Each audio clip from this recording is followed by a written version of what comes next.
I have a question. अगर आपके पास एक लेट्स से बास्केटबॉल है या फिर लेट्स जस्ट से बास्केट, और दूसरी तरफ आपके पास एक बलून है।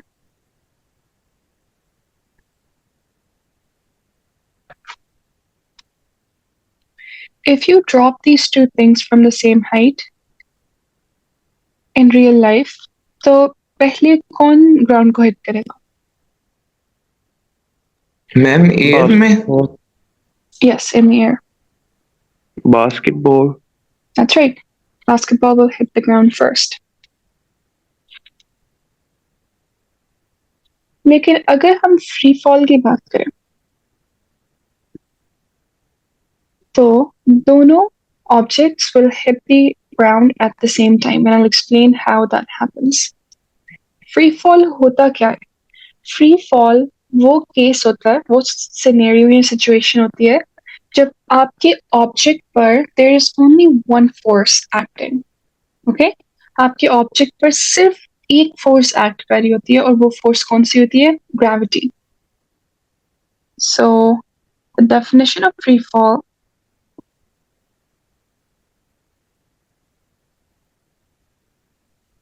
would be the situation or scenario where only gravity is acting on an object.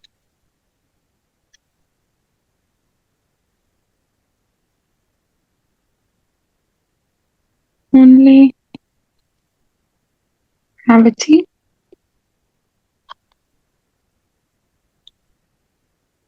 acting on an object. Free fall कौन सी सिचुएशन होती है? जब आपके ऑब्जेक्ट्स पर सिर्फ ग्रेविटी एक्ट कर रही है, और जब सिर्फ ग्रेविटी एक्ट करती है तो both objects will hit the ground at the same time. We will come back to this idea to explain why that happens. लेकिन अभी अगर हम रियल लाइफ सिचुएशन को कंसिडर करें तो रियल लाइफ में क्या होता है? There is the force of gravity acting on an object. Real life में आपके पास फोर्स ऑफ ग्रेविटी होती है जो कि वेट है, weight is acting downwards.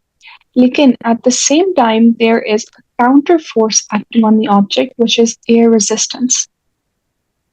Air resistance एक रेजिस्टिव फोर्स है, वो फोर्स जो मोशन को रेजिस्ट करती है। Okay, and it acts opposite to the direction of motion. If you drop this basketball तो इसका मोशन किस डायरेक्शन में? Towards the ground.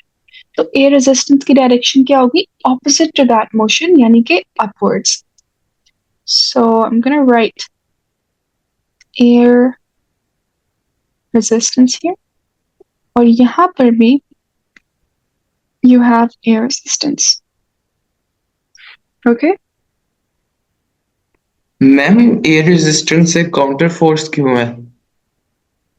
क्योंकि जब आपका कोई भी ऑब्जेक्ट एयर में मूव करता है तो it hits on the air particles, and the air particles are hit when they're hit, they apply a force on the object, इसलिए वो resist करता है मोशन को। आप ऐसे सोचें कि एक कमरा है, उसमें बहुत ज्यादा लेट्स से बॉक्सेस पड़े हुए हैं, एम्प्टी बॉक्सेस हैं। अगर आपने उधर से गुजरना है तो आप वो boxes like you will hit those boxes and those boxes will be obstacles for you, right? इसी तरह एयर में जो एयर पार्टिकल्स हैं वो आपके ऑब्जेक्ट के मोशन के लिए एक ऑब्स्टिकल है, वो उसको रोकते हैं मूव करने से। Is that okay? Yes ma'am. So air resistance tries to stop the object from moving. इसलिए क्या होता है? Basketball hits the ground first. इस ऑब्जेक्ट पर एयर रेजिस्टेंस लगती है and it stops it more because it has a less mass. लेकिन इस केस में this object is heavier, so it hits the ground first. Air resistance की कुछ properties हैं, and one of its properties is ma'am इधर gravity act कर रही है? Yes, wait. हम अभी आगे भी देखेंगे कि वेट होता ही फोर्स ऑफ ग्रेविटी है। किसी भी ऑब्जेक्ट पर जिसका मास m है लेट्स से, उस पे जो फोर्स ऑफ ग्रेविटी है उसको हम वेट कहते हैं। तो this downward force is the force of gravity जिसका नाम है वेट। वेट डाउनवर्ड्स एक्ट करता है और एयर रेजिस्टेंस ऑपोजिट है मोशन के। इस केस में फ्री फॉल नहीं है क्योंकि हमारे पास ग्रेविटी के अलावा भी एक फोर्स है, एयर रेजिस्टेंस। फ्री फॉल में क्या होगा, अगर फ्री फॉल होती है तो आपके पास ये फोर्सेस नहीं होती, सिर्फ ग्रेविटी एक्ट करती, that is the weight. Yes, okay, ma'am. तो this is your normal case. Let me, so this is in the presence of air.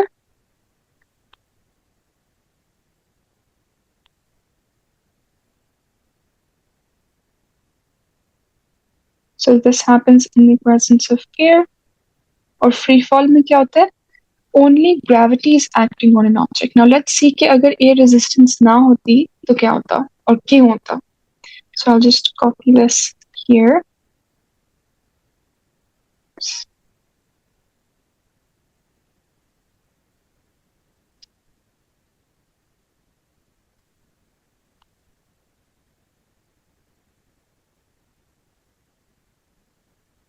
So here you have free fall.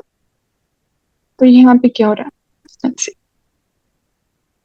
Free fall में why do we not care about the mass of an object? Let's see that. कि अगर एक heavier object है वो क्यों नहीं पहले ground को हिट करेगा compare to the lighter object.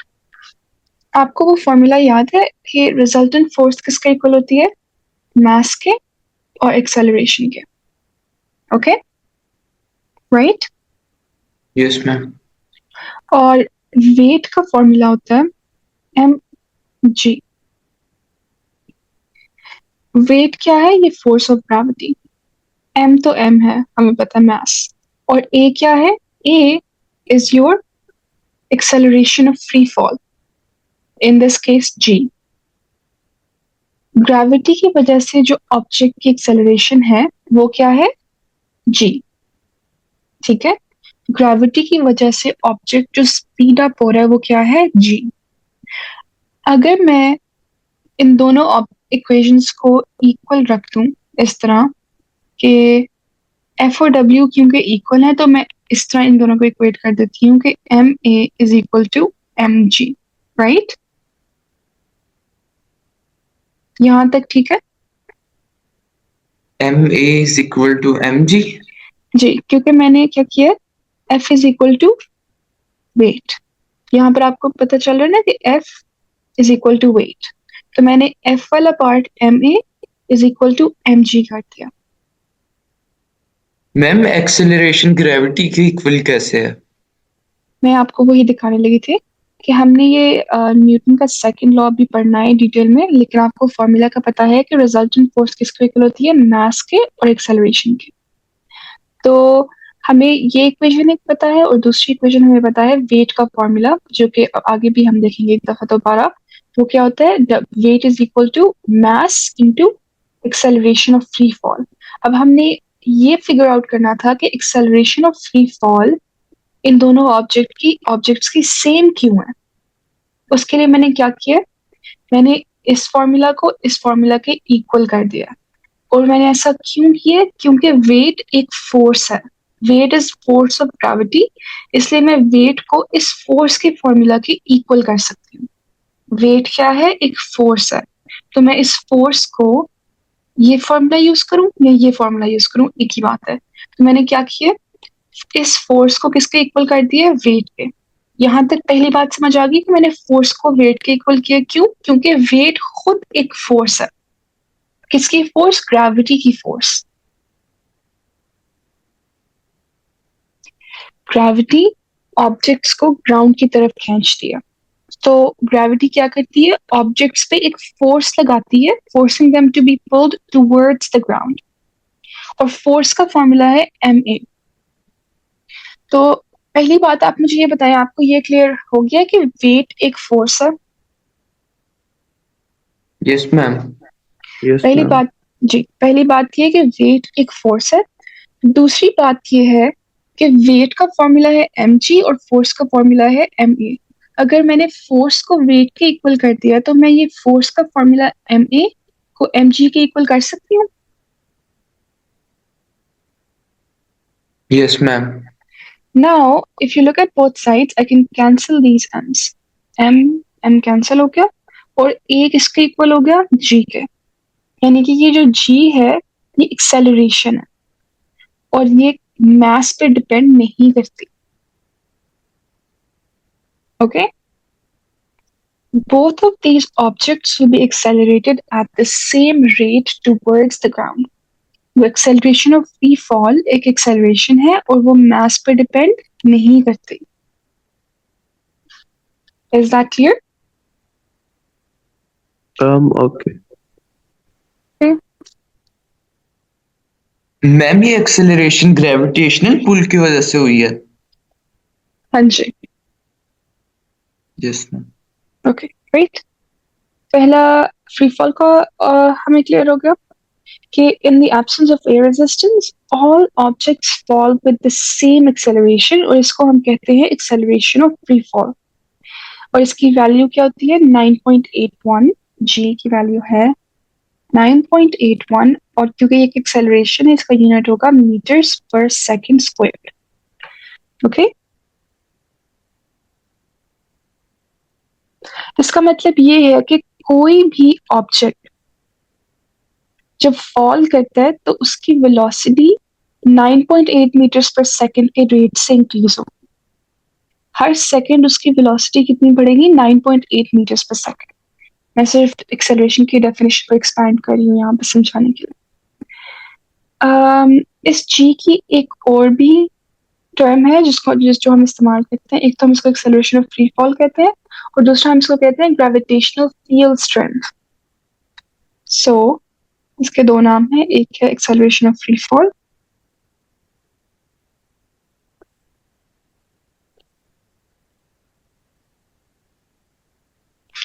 और इसका दूसरा नाम है ग्रेविटेशनल फील्ड स्ट्रेंथ।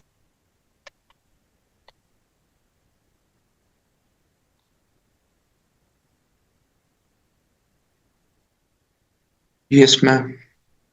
ओके, अब अगली बात हमारे पास ये आती है कि अगर आपके पास एयर लाइक एटमोस्फेयर मौजूद है, एयर है तो एयर रेजिस्टेंस होगी, राइट? तो उस केस में I think firstly let's do the graph. जब आपके पास कोई ऑब्जेक्ट फॉल कर रहा है नेग्लिजिबल एयर रेजिस्टेंस में या फिर फ्री फॉल में, तो आप ग्राफ कैसे ड्रॉ करोगे? स्पीड टाइम ग्राफ आपका क्या होगा, क्योंकि हमें पता है कि जी कांस्टेंट है यानी कि एक्सेलरेशन कांस्टेंट है। तो मुझे बताएं कि इसका ग्रेडियंट, स्पीड टाइम ग्राफ का ग्रेडियंट या फिर एक्सेलरेशन आपकी कांस्टेंट होने के लिए कैसा ग्राफ ड्रॉ करना पड़ेगा? Ma'am straight line. Slant line. That's right, straight slant line, just like that. Okay, तो फ्री Yes, फॉल में ma'am. आपका ग्राफ ऐसा दिखेगा। नेक्स्ट हमारा कॉन्सेप्ट है टर्मिनल वेलोसिटी का।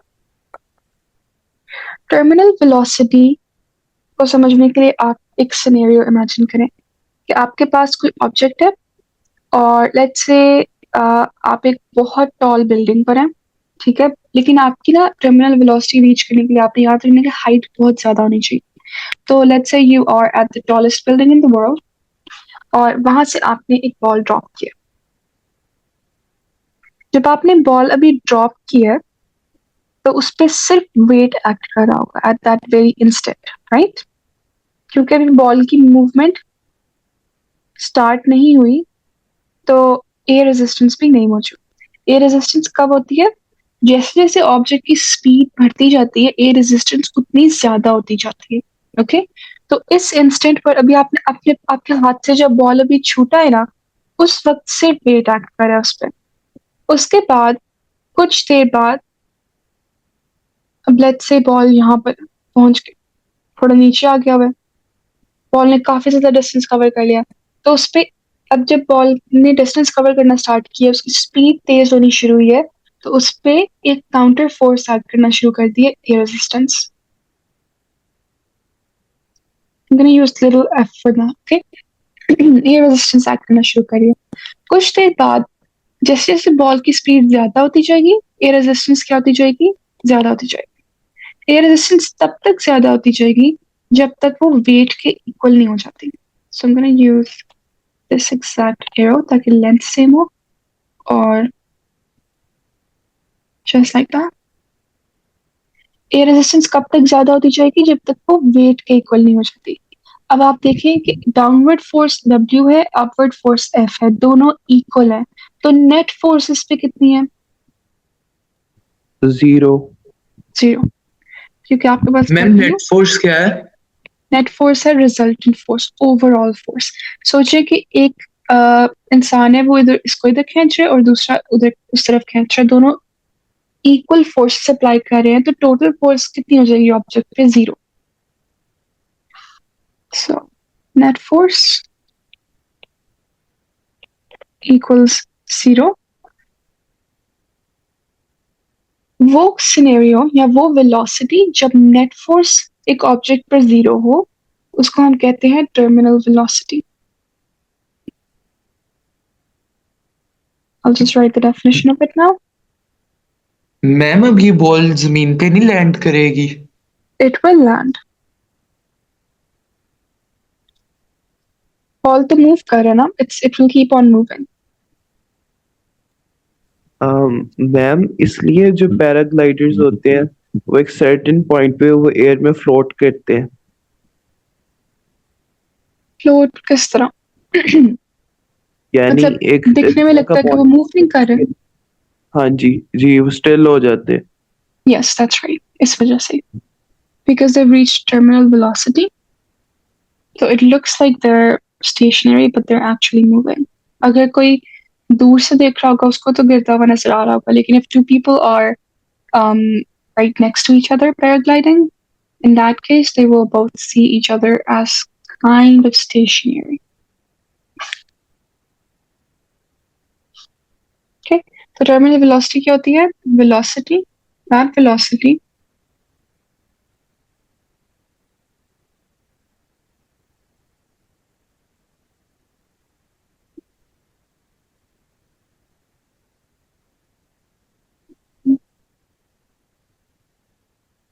so you can say that velocity when the acceleration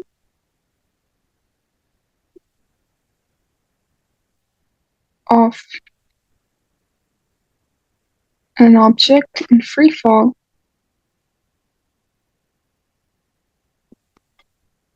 is 0.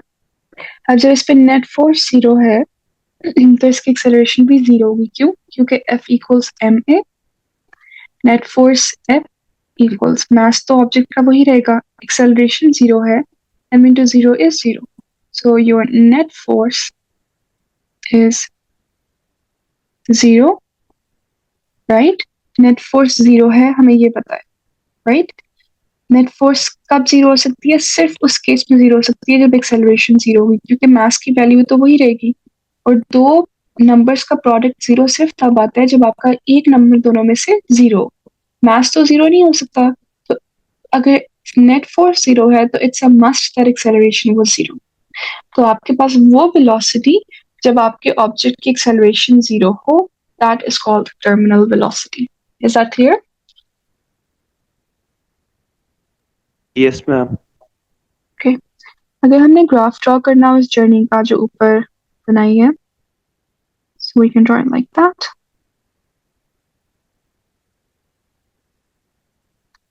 अच्छा, अभी यहाँ पर the ball was stationary, right? As is this very instant, let's say 0 पर, t equals 0 पर the ball was stationary, लेकिन फिर we dropped the ball and it started moving. उसने move करना शुरू किया, तो इसकी velocity will increase, right?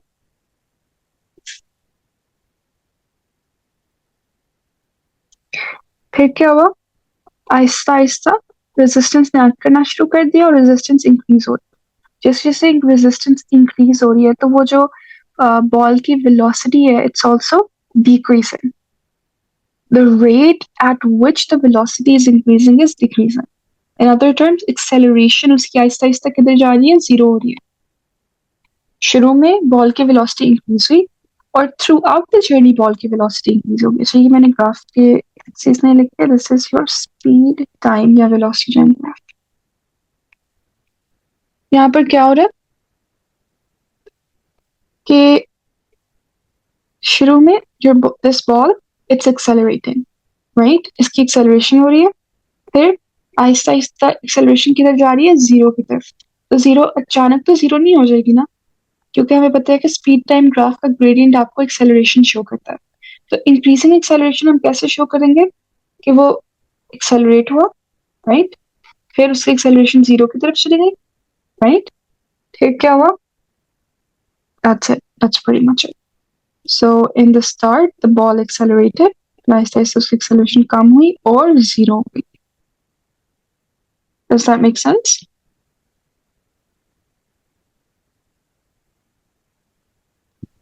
Yes, ma'am.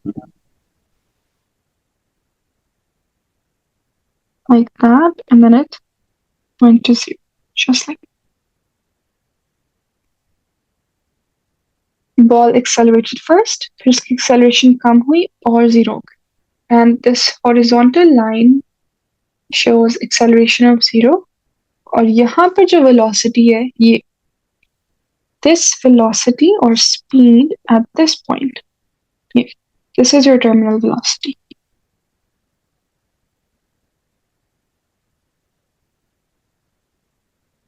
Okay.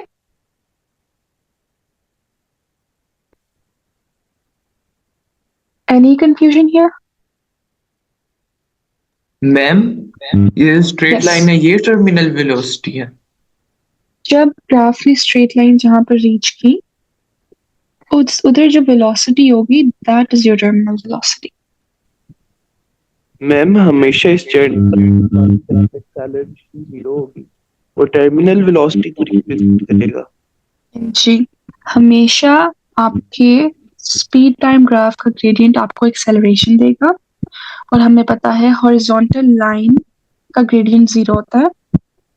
That means acceleration zero है, और जब एक्सेलरेशन जीरो है उस पॉइंट पर आपकी वेलोसिटी टर्मिनल वेलोसिटी. ओके, सही है. Great. Any confusion in this section? Acceleration of free fall or terminal velocity में? मैम ये जैसे जैसे फ्री फॉल तो नहीं, जैसे डाउनफॉल हो रहा है, तो ये इसकी वो एयर रेजिस्टेंस इंक्रीज कर रही है, तो एक ऐसे टाइम आएगा जब ऑब्जेक्ट ऊपर जाना शुरू हो जाएगा. No. Air resistance एक opposing force है, right? हम forces के चैप्टर में पढ़ेंगे कि न्यूटन का थर्ड लॉ है कि every action has a reaction, या फिर every force has an opposite but equal force. ठीक है, कोई भी एक्शन जब हो रहा है उसका ऑपोजिट एक रिएक्शन होगा जो इक्वल होगा मैग्नीट्यूड में. ठीक है, तो ये जो एक्शन फोर्स है वेट, इसका रिएक्शन है एयर रेजिस्टेंस. रिएक्शन एक्शन से ज्यादा नहीं हो सकता, it can be at maximum equal to the action. तो आपकी जो ऑपोजिट फोर्स है वो मैक्सिमम किसके इक्वल हो सकती है, वेट के, उससे ज्यादा नहीं हो सकती.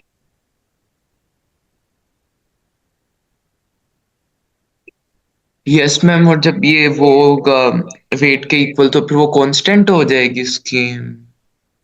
यस, जब वेट के इक्वल हो जाएगी एयर रेजिस्टेंस, तो दोनों फोर्सेस इक्वल हो गई, नेट फोर्स जीरो हो गई, एक्सेलरेशन जीरो हो गई, और जो वेलोसिटी जिस पे एक्सेलरेशन जीरो हुई होगी, या फिर वो वेलोसिटी जिस पे ये दोनों फोर्सेस इक्वल हुई होंगी, उसको हम टर्मिनल वेलोसिटी कहते हैं. Yes ma'am. और कोई क्वेश्चन? तो मैम अब ये ऑब्जेक्ट एक्सेलरेट नहीं करेगा?